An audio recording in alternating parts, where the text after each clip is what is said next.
Professor Uzi Rubin, former director of Israel's Arrow anti-missile defense system, thank you for joining us. Could you please describe the rocket threat Israel currently faces on both its southern and northern borders? In my opinion, because of the change in the nature of the battlefield, the change in technology, and the change in the perception, new perception by our enemies, the rocket and the missile threat is now the major threat to Israel. It's not just a terrorist threat anymore.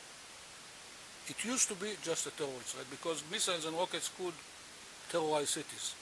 Now, technology is marching ahead, and I'm sorry to say, it grieves me to say that most of the people I talk to are not aware that you can achieve precision with rockets and missiles today. Actually, with rockets, you can have precision. So I think the rocket threat now has three dimensions. First, it can degrade Israel's capability to conduct war. Second, it can degrade Israel's economic capability to support a war, try to run a war without electricity, for instance. And of course, it's a terror threat. Of all the threats, the rocket and the missile threat, I think, is the major military and existential threat on Israel today. In view of this rocket threat you've just described, what value does holding on to territory have in modern-day battlefield? In a purely tactical sense, if you're talking about mainly the terror threat of short-range rockets, seizing territory and seizing the launching areas of the rockets can, but not necessarily, can diminish but not necessarily seize the attacks, because rockets have longer and longer ranges today.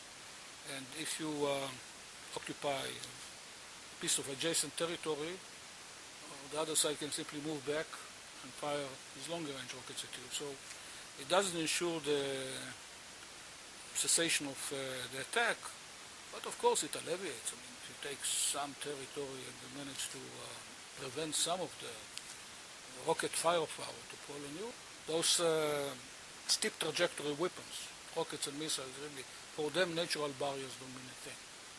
And if they have the sufficient range, you simply pull back and continue fighting them. How do recent Israeli innovations in the field of anti-missile defense systems, such as the recently deployed Iron Dome and the tank-mounted trophy system, change Israel's strategic reality? The trophy system is a tactical system. It's like adding armor to a tank, but instead of steel plates, you put electronics.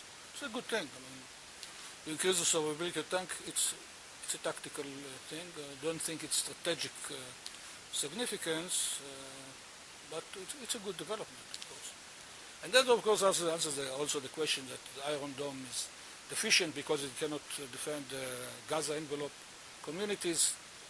Yeah, well, that's for a terror campaign like we had during the last 10 years around Gaza, it's a pertinent question, but not in the context of the next war. In the next war, it's not going to be important. It's going to be important to defend the Kiryat in Tel Aviv.